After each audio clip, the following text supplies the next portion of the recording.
Saya ingin berubah. Apakah kalian pernah merasa mengatakan atau memikirkan hal tersebut? Atau bahkan pernah mencoba untuk melakukan suatu perubahan? Jika berhasil, bagus. Namun, jika gagal, sebenarnya apa sih alasannya? Apakah karena malas atau karena merasa bahwa hal tersebut tidak memungkinkan? Lalu, bagaimana cara kita mengatasinya? Selamat pagi semuanya. Perkenalkan, nama saya Kayana Indah Cahyaningrum dari Universitas Diponegoro. Di sini saya ingin memulai dengan satu pertanyaan sederhana. Siapa di sini yang pernah merasa malas? Atau mungkin pernah merasa menunda-nunda suatu tujuan yang sebenarnya sangat ingin dilakukan? Yang merasa silakan angkat tangan. Oke, cukup banyak ya ternyata. Baik, jika kalian termasuk di antara mereka, maka silakan simak baik-baik. Hampir kebanyakan dari kita secara berkala menetapkan suatu tujuan atau tantangan baru untuk diri kita sendiri. Namun, seringkali kita gagal dalam mencapai tujuan tersebut. Kita akhirnya mengatakan pada diri sendiri bahwa kita belum siap, bahwa kita akan melakukannya besok, minggu depan, bulan depan, atau bahkan tahun depan. Atau mungkin kita memang akan mengejarnya dengan penuh semangat di awal. Namun, setelah kita melakukan sedikit usaha, atau setelah usaha kita itu berjalan selama beberapa hari, kita pada akhirnya merasa bahwa kita sudah merasa cukup berusaha, atau malah kehilangan motivasi dan berujung pada kegagalan. Sebenarnya kenapa sih sering terjadi hal seperti ini? Jadi jawabannya ini cukup jelas, yaitu karena kita sering berusaha untuk mencapai atau berubah secara terlalu besar, terlalu cepat dan terlalu banyak. Lalu karena kita muak dengan perubahan besar yang baru, dan juga karena sulit untuk mengubah kebiasaan lama dan mencoba suatu hal yang baru.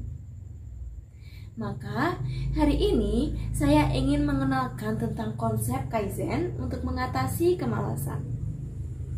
Nah, jadi Kaizen sendiri berasal dari bahasa Jepang, yaitu Kai, yang artinya perubahan, dan juga Zen yang artinya adalah kebaikan. Jadi bisa dikatakan bahwa Kaizen ini adalah konsep perubahan terus-menerus menuju perbaikan atau kebaikan. Oke, jadi sebelum kita membahas lebih lanjut mengenai Kaizen, mari kita pahami terlebih dahulu tentang apa itu kemalasan. Jadi kemalasan ini bukanlah hanya sekedar menunda-nunda tugas atau melakukan aktivitas, melainkan adalah sebuah kondisi di mana seseorang ini kehilangan motivasi dan produktivitas. Bahayanya, kemalasan ini dapat menghambat pertumbuhan pribadi, perkembangan karir, dan bahkan keseimbangan atau kesejahteraan emosional. Nah, lalu apa sih yang menyebabkan kemalasan ini?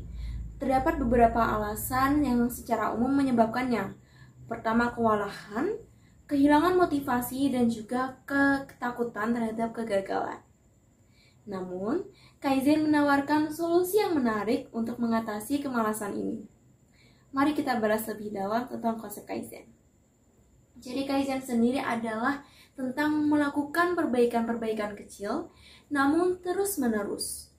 Jadi prinsip ini menciptakan kebiasaan baik dan juga membangun momentum yang kuat. Dengan prinsip ini, setiap harinya kita bertekad untuk menjadi sedikit lebih baik dibandingkan dengan hari-hari sebelumnya.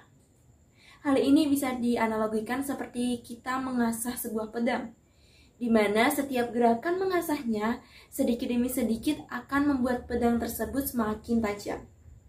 Nah, dalam konteks ini kita dapat melihat bahwa terdapat hubungan antara konsep Kaizen dengan rasa malas, di mana rasa malas ini seringkali timbul karena target kita atau tugas-tugas kita ini terasa terlalu besar dan menakutkan. Nah, dengan menerapkan Kaizen ini, kita dapat memecah target-target tersebut menjadi bagian yang kecil-kecil dan dapat dikelola dengan lebih mudah. Contohnya, misalkan sebagai mahasiswa semester 6, untuk mempersiapkan syarat kelulusan dari universitas nanti, kita perlu mencapai skor tertentu dalam tes TOEFL. Nah, namun saat ini anggaplah kemampuan bahasa Inggris kita masih di tingkat pemula. Jika kita ingin belajar untuk mempersiapkan tes TOEFL selama 1 jam per hari, mungkin ada bagian dari diri kita yang berpikir seperti, belajar untuk kuliah saja sudah capek, atau sekarang sedang banyak tugas, sedang banyak deadline praktikum, dan juga alasan-alasan lain akan mungkin timbul karena 1 jam itu terasa terlalu lama. Nah, namun jika kita pecah tujuan tersebut menjadi hal yang lebih kecil, contohnya belajar selama 1 menit untuk 1 hari, maka akan terasa jauh lebih mudah untuk dilakukan, bukan? Lalu jika kita terus meningkatkan 1 menit setiap harinya, maka dalam 2 bulan kita dapat mengejar belajar TOEFL dalam waktu 1 jam per hari, sesuai dengan keinginan kita di awal tadi. Nah, tentu saja peningkatannya ini tidak harus 1 menit ya. Kita bisa menambahkan durasi selama 5 menit atau 10 menit sesuai dengan kemampuan dan keinginan kita. Jika terus dilakukan peningkatan, kita bahkan bisa melampaui target awal kita tadi, yaitu belajar 1 jam per hari. Nah, jadi kemudian untuk memastikan apakah sistem yang kita terapkan ini berhasil dan apakah sistem ini dapat berjalan secara berkelanjutan, kita dapat menggunakan siklus PDCA yang merupakan fondasi dari konsep Continuous Improvement Kaizen. Jadi siklus PDCA ini terdiri dari 4 tahap. Yang pertama plan, do, check, dan action atau act. Nah, untuk tahap plan ini pertama-tama kita merencanakan apa yang ingin kita lakukan. Contohnya, misal kasus tadi, kita ingin belajar untuk mempersiapkan tes TOEFL. Nah, kemudian pada tahap do ini kita melakukan apa yang telah kita rencanakan, yaitu belajar selama 1 menit pada hari pertama, kemudian menambah durasi selalu 1 menit untuk hari-hari berikutnya.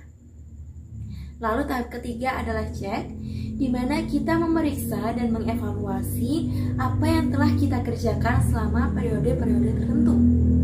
Misalnya, setelah seminggu kita akan mengecek habit tracker atau catatan progres kita mengenai belajar TOEFL tadi untuk melihat apakah target harian kita tercapai dengan baik.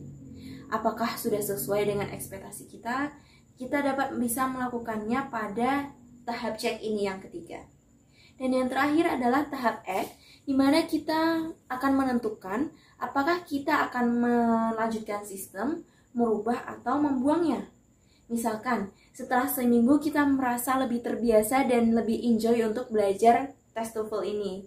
Jadi alih-alih hanya meningkatkan durasi hanya sebesar 1 menit, kita ingin meningkatkan durasinya sebanyak 5 menit.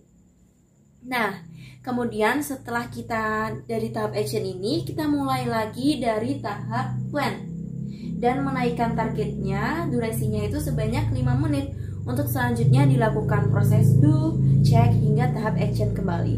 Dan seterusnya berputar terus. Jadi siklus ini terus berulang-ulang untuk melakukan keberlanjutan atau continuous improvement. Nah, namun tidak bisa dipungkiri bahwa terdapat tantangan yang mungkin kita akan hadapi saat menerapkan konsep Kaizen ini. Salah satunya adalah perlunya konsistensi.